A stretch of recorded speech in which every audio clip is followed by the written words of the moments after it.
Hello. So the landlord just left. It's finally done, and till my thing at 4, I'm going to not get out of bed, and it did not go good today. So we managed to get all the cleaning done, everything. My room's messy, but that's about it, and it's like normal messy. It's not absurd, but everything else was done. So she came here and did a complete inspection of the whole house, every single room. I have a very, very, very strong feeling that my neighbor called and complained, but it's a very strong feeling, and there was someone that I had never met before, seen, and it was just some lady who was walking up, and she turned to me, saw me, and was like, "How long are these boxes going to be here?" And talked about the boxes on my property that I had just stacked up waiting to go to recyclables that are all leaving tomorrow. And I was like, "They're all leaving tomorrow?" And she's like, "Oh." So then randomly out of the blue, the landlord yesterday was like, "I'm going to come there to check on everything." So she literally walked through the house like it was an inspection, and it was uncomfortable, and I was just thankful that we got every single thing done. So she laughed and said that I will be sending you an email, and she was pretty pissed off when she left. And the greenhouse, we put all the cardboard and some bags of garbage like all on the floor in the greenhouse, nicely stacked. And she asked about that, and I said, "Yeah, I literally have somebody coming tomorrow for a garbage run. I'm unpacking still, and those are all the boxes and stuff from unpacking, so they wouldn't fit in recyclable because it comes every other week. But I literally bring them all to the dumpster tomorrow." So she said, "Okay." And then she said something about the broken door, and I said, "Yeah, I have a professional contractor that could fix that and all." And she's like, "Don't you dare, and I'll fix it." So I just said, "All right." And then she's very, very rude. And then she went into the basement, and she's like, "Using the basement is not in your lease." So the whole basement was completely empty. It's very big. She has some old cans of paint down there, literally not a single other thing. And she said, "You can't use that basement. Get everything out of there immediately." And I said, "Okay, I have a storage unit. I'll have it all taken care of this week." And she said, "I'll be back in 2 weeks to make sure it's done." And I said, "It's going to be done way before then, and I could send you pictures of the basement empty." And she said, "No, I want to come back and see it." And I said, "All right, if me taking pictures of it empty isn't good enough, come back and see it." So she's coming back in 2 weeks, and I have a feeling her email's going to be pretty nasty, but literally the kitchen's done, the bathroom, everything's done except my room and some stuff in there. And even the stuff in the basement is so organized, so put together, nice, stacked up. Mike did a wonderful, wonderful job. It looks like it was professionally done. So whatever, I'm getting all that out, but it was just very uncomfortable. So I'm trying to keep things into perspective. So my last 2 landlords, and I'm just going to tell you about the last 2. So I'm going to start from the further one. So I rented a house. It was like a mile from my job, a beautiful house, and it was 2,200 square feet, and really, really, really, really absolutely loved it. So my landlord was a sexual predator, because I attract those. I rebuke that in the name of Jesus. No more. I do not attract them anymore. Trying to not attract them anymore. So anyway, when I went in and he was leaving his bed there, he like made me sit on the bed, and he's like, "Sit down, sit on the bed, feel it, feel the bed." And I was like, "Yep, okay." And then he sat on it next to me, and he was always sending me text messages saying, "You're so pretty. You're so pretty," and asking me to meet his daughter and asking me to go stay with him in Florida. And he got in my face one day like this, like he was trying to kiss me, and kind of awkwardly went like this, and I had to like move my head. And I made it very, very clear from day one I had no interest at all. But he spent the whole time I was there nonstop coming on to me, and kept trying to visit, and just kept trying to come over and stuff, and made me very, very uncomfortable. So we were there 6 months, and never ever paid my rent late, never missed a payment, didn't do anything wrong, kept the house good, like everything was fine. And when I rejected him about going to Florida and stuff, and then he asked to come to the house to do some work on the basement and wanted me to hang out with him, and was texting me upstairs like, "Oh, I'm down here alone," and I was like, "All right, okay," you know. So after I rejected him the last time, he wanted us to move out, and he said it was because Amber smoked pot. And before I moved in, I was very, very transparent with him. I met him, and I said, "I have a very, very rebellious daughter. She smokes weed. She doesn't listen. I don't want to move into a situation that my kids are going to be a problem." I had him meet both my children. I completely told him everything. So then when I rejected him, he said it's because Amber smokes pot outside. In the yard, she was smoking, and I told him she would be. And I said she'd be smoking outside, not in the house. And, you know, that wasn't a problem when he thought that I would sleep with him. But so that was that landlord. So after 6 months, we had to move. And after that, and that was a big expense to me, because he wanted to rent the house fully furnished. So I got rid of everything we owned, literally everything. So after 6 months, when me not putting out meant I had to get out, put out or get out. So we got out. So I had to start over and literally repurchase every single thing from scratch.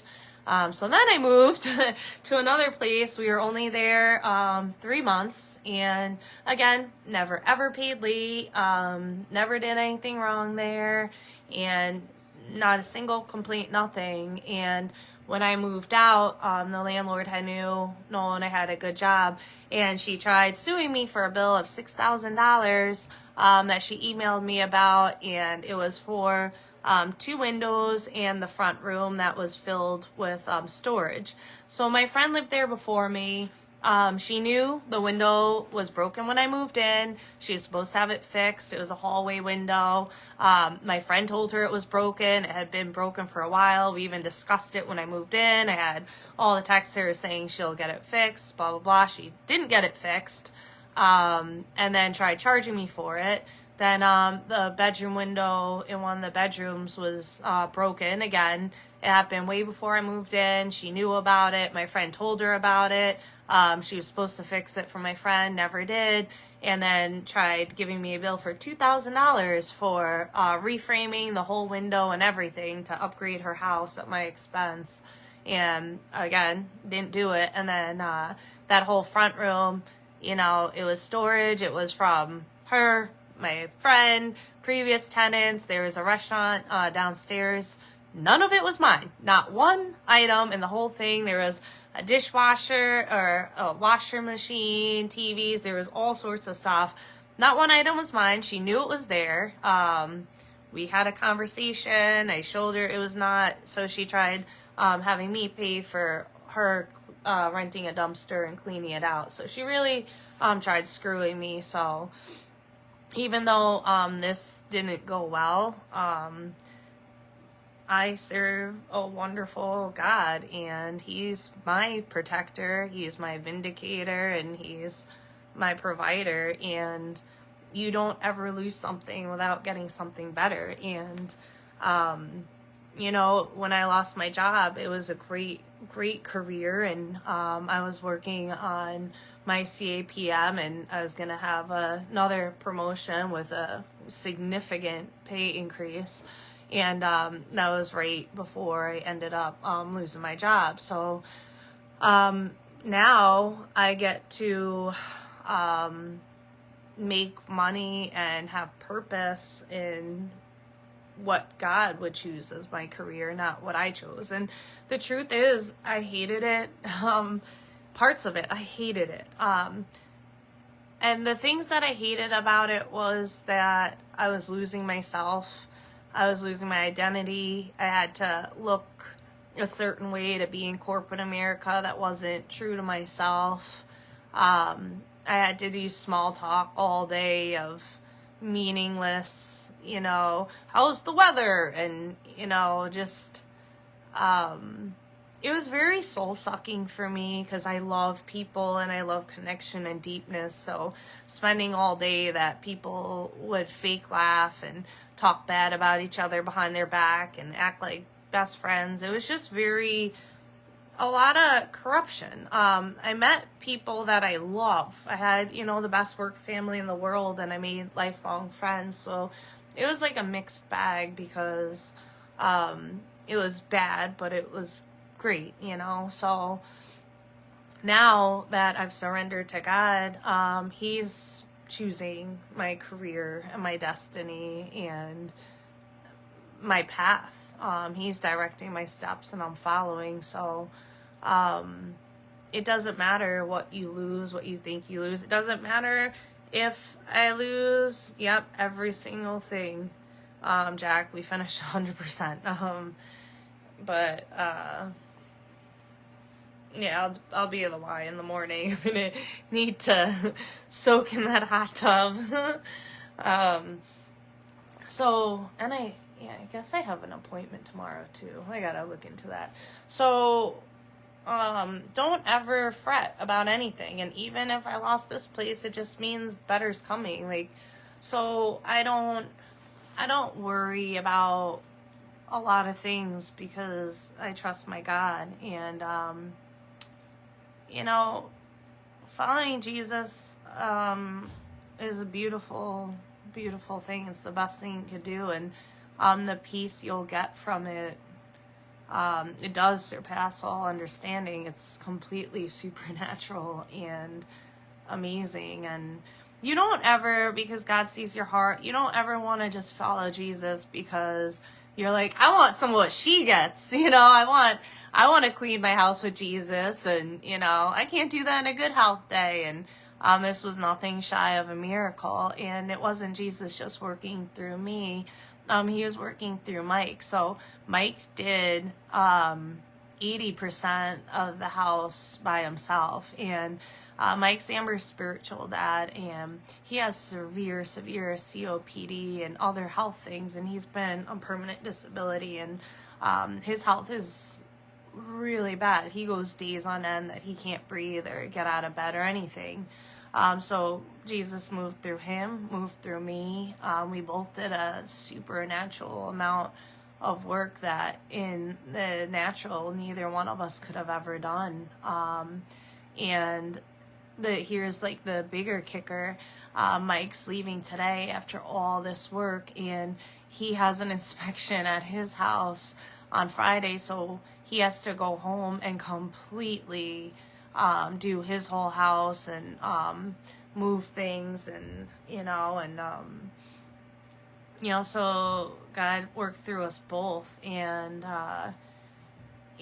Mike is one of my greatest blessings in all of my life for my family and for me. And he's my daughter's spiritual dad, and he's the dad that God chose for Amber. And one day Amber's gonna have a stepdad, and God's gonna orchestrate that too, that Amber's spirit dad and Amber's stepdad are wonderful friends that love and respect one another. And God, when you surrender, He orchestrates every detail of your life your family, the relationships. There's nothing to worry about ever again. Ever again. You never have to worry again because you're not taking control from God anymore. You're giving him the control that he should have had this whole time. So thank God it took me a long time to find him, but I did eventually. And, I'm just so blessed to have Mike in our lives, and Mom loves him, and Amber and Dante love him, and I love him, and he just was made to be part of our family. So he's going to be moving to Geneva, and I just thank God that he brought him to our lives, and that he's going to be moving to Geneva and be able to be part of our family every day. God is so good. And just real thankful. I still have some cleaning to do in my room. I just want to get my room super organized because Dad's going to be here Wednesday. And it worked out, too, because if my dad got here and my house was clean, he would have scolded the heck out of me for cleaning, which he kept telling me, like, don't you dare get ready for me. So now I get to say, Dad, I did not get ready for you. My landlord came, so I cleaned for her. And now I'm off the hook and also get to have a clean house for my dad. So it worked out, and I'm not going to be bothered by the email from the landlord. I'm just going to do what I said and keep being a wonderful tenant as I've been and have been in the past, and just let God move me where he wants to and when he wants to. And if I renew my lease, great. If I don't renew my lease, great. It's God's will. So, and I'm okay with anything he chooses, because I don't want to choose any aspect of anything in my life ever again. I want him choosing it all. And ladies, wait on God. Stop trying to pick your own boyfriends, husbands. You're ruining your life, and you're getting in the way of Jesus being able to give you who he made for you. And there's so many things that I tried to control. And, one of the things I used to worry about God picking my husband, and it sounds insane because I wanted so many specific things, and I had so much fear and worry because there were aspects of my life that I needed him to be able to understand, deeply understand, to understand me. And I just thought, how is he ever gonna understand me? And Bill said forever that, this is where you meet a man, in church. Him and Sandy always thought I should meet someone in church. And I'm like, guys, that doesn't make sense, because I can't be with just a Christian guy, because how is he going to understand my dark, tragic, crazy past? And I'm always going to feel weird and misunderstood and not connected with him because he can't understand me, And I just kept trying to choose the people that I thought, and it led to a lot of trauma bonding and finding a lot of broken people that I could relate to, because I felt like a broken person. So the basis of all my past relationships were trauma bonding, and it ruined my life. And now God's redeeming that, but don't try to choose, because you can't. And, Jesus is going to give me a partner that understands single parenting. Maybe he's a single parent, and he's going to give me someone that will understand my past. Maybe he has a dark past and he got saved like I did.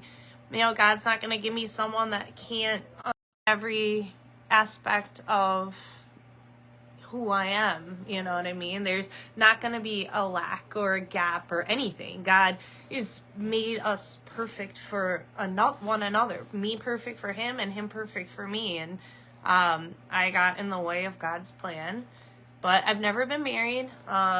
So even though I came close multiple times, ultimately God kept closing the doors that I didn't close for myself. So let Jesus closed the doors, ladies. If he's closing it, let him. You're never gonna have a good outcome doing things that you're just deciding for yourself. And I was so mad at God for so many heartaches. And I remember one day hearing, like, did I tell you to date him? And I'd be like, no. No, but you didn't give me someone too, so I had to do it. I try to reason with God all the time, and I know he's probably like, Ash, we both know that you're full of baloney right now. You don't even believe what you're saying, so stop trying to convince me. And I'm like, all right. But at first I was really disappointed with how today went, because the amount of work and effort that went into it. Plus, it was like pouring salt on a wound because of that, the past of the issues with landlords. So even though this was nowhere near as bad, it invoked fear, right?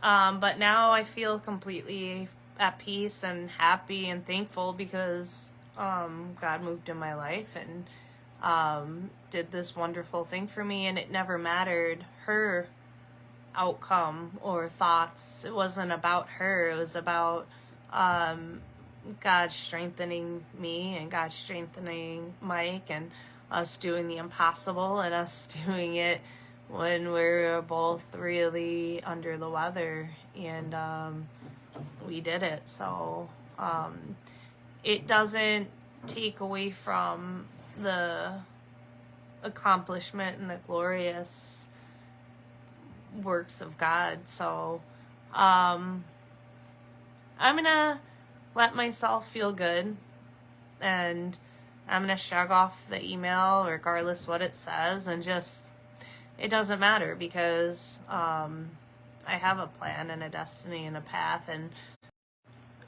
I keep getting these weird calls.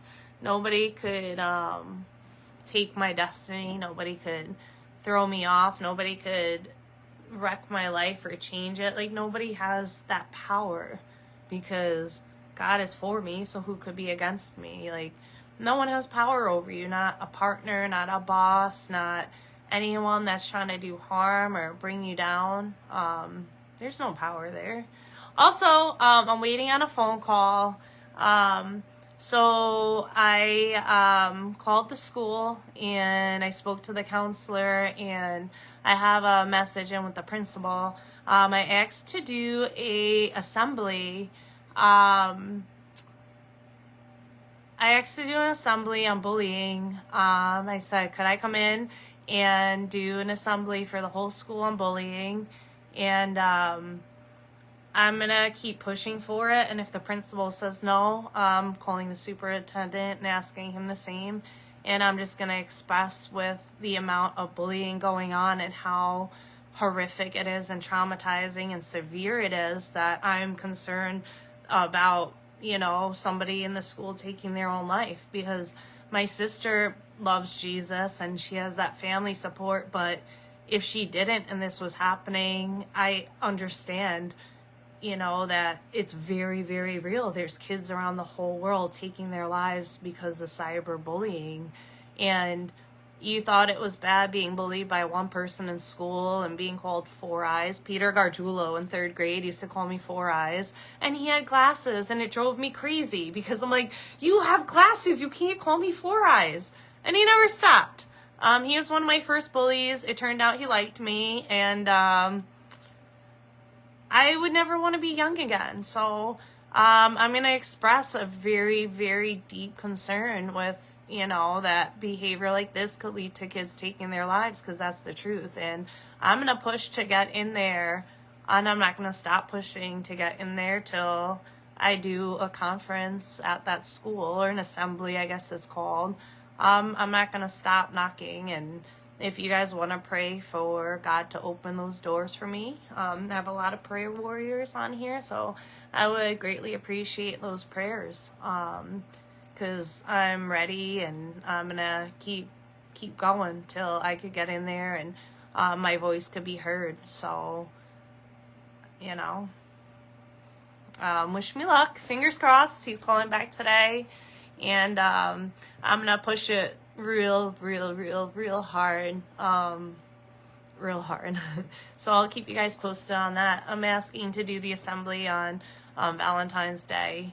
And gonna do it about self-love, loving yourself, loving others, not bullying and the horrific things about it, and you know how I understand that the people being bullies or hurt themselves, but two wrongs don't make a right, and though misery loves company, you could be a driving force in someone taking their lives, somebody going home crying themselves to bed every day. You know, someone could have literally just lost a family member that they're already devastated and barely getting by, and now they're getting bullied. So I'm going to do everything I can to protect my little sister. And again, like when I tell everyone, don't feel bad for me about being sick, God is so good. And my sickness has been the greatest blessing of my entire life. And if I was still working, I wouldn't be able to be my sister's defender. I wouldn't even know.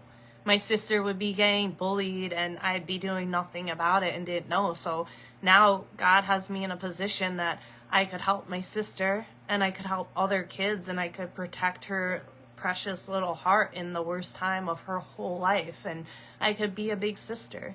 I wasn't the mom I wanted to be with my job. I wasn't the sister I wanted to be. I wasn't the daughter I wanted to be. Now I'm the daughter I want to be, the mother I want to be, and the sister I want to be. So again, like I wouldn't change this, and it hurts, but it doesn't hurt as much as what would have not changed in my life if I didn't get sick. I'd rather be sick and protecting my sister than find out, you know, that she's 18 using drugs and with bad men because she got bullied to the point of traumatized her whole life and cried every day. My sister is a very big introvert. She doesn't tell anyone anything. It's amazing she ever mentioned it to Amber. You know, so I get to be everything I ever wanted to be. And storms don't come to ruin our lives. Storm comes to clear the path of our destiny. So that's why I praise Jesus in every storm, because I thank God He put the storm in my life that I needed to be the woman I always wanted to be. And I wouldn't be the woman I wanted to be if this didn't happen, and I never would have evolved into her, ever. And you know, I'm not joking that I wouldn't change this. So everyone out there in your storm, ask yourselves, what is Jesus trying to show me? You know, and you'll find out, and it's going to be a lot of things, and they're all going to make your life better. And embrace it and let it lead to your destiny. Let it lead to your healing, the healing of the people in your life. Let it, you know, be what needed to happen to change things that needed to be changed that could have never been changed outside of your sickness, you know? So thank God. Tell Him, thank you, Jesus. I tell God all the time, thank you, Jesus, for giving me what I needed. I never would have asked you for chronic illness. I would have never asked to be in this pain, but thank you for knowing what I needed more than I know what I needed, and putting the storm in my life that I needed. You know, I'm who I want to be. I love myself for the first time in 37 years. I value myself. I have no tolerance for abuse, for being bullied. I protect myself and care about myself and love myself and defend and advocate for myself the way I did my loved ones that I never did for myself ever. You know, I love me the way Jesus loves me, and I could finally see myself the way He sees me, and now I could share that light to, you know, just my family, my friends, my loved ones, others, you know, whoever. But, you know, my sister and Dante, they always liked Jesus, you know, but they weren't fanatical. But now they wear crosses, they wear Jesus clothes, they talk about God, they go to church, like, they love Jesus now. Even Amber's starting to, like, you know, shift. And my mom loves Jesus, you know, she always did, but now she's following him and walking his path and trusting him and surrendering and loving him. And she's the closest to God she's been in her whole life. My kids are the closest to God they've been their whole life. I am, you know, so if Jesus did this and this is what pulled in my whole family for actual relationship with Jesus, then yeah, thank you, God, for every single moment of this. And I do it again and again and again, if this is what it did, you know. So just shift your thinking and embrace your storm. Embrace it. And then once you learn everything you need to learn and you walk through all the things you need to walk through, then in God's time, he's going to heal you. He's going to heal me when I learn everything I learned. If he healed me a week ago, I wouldn't be going to talk at my sister's school. So it's God's time. It's not my time, and I accept it. And as long as it is, I know every single day that I'm sick, there's a reason. And so thank you for me having a reason, for still being sick, for the things that you're doing through me, through my sickness that I couldn't do in health.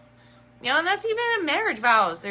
There's so few verses. It's such a short little thing. For the biggest commitment of your whole life, other than Jesus, second biggest commitment of your whole life, and there's like very few things, and they say sickness and health, you know? So it's like, I don't know, it's the reality. There's sickness and health, so much so that even just to commit to your lifetime partner, you have to acknowledge the sickness and health, you know? The marriage vows could have been anything in the world. They could have pertained to, like, love your mother-in-law. She might be really difficult. Or, you know, I don't know. Whatever. I can't think of what would be a good thing to include in your vows, but I don't think I would have picked, like, those exact 5 things or however amount there are. I would have, like, really overanalyzed it, dug in deep, and come up with all different things and be like, ooh, these 2 are equally important. How do I, you know, narrow that down? So good thing I didn't invent the marriage vows. So, you know, I don't know who did. I'll Google it and get a little back history on that. I don't know when they started, how, nothing. I do know why honeymoons started. So the origination of honeymoons was when a couple got married, they were supposed to disappear for an entire cycle of the moon and drink honeyed wine and bond completely away from family, friends, loved ones. They didn't talk to anyone except each other. So it was called a honeymoon because it's the moon cycle and you drink honeyed wine. So that I know, and now I'll find out when and where and who invented the marriage vows. But I'm going to go because it's been a long 2 days, and I have just like 3 hours before I have to leave again, and during that time I have to shower and get dressed, and I just want to watch a movie and really embrace myself and the hard work and keep praising Jesus and thanking him for all that he's done and is doing and whatever. So have a blessed Monday, and I'll be back the next time.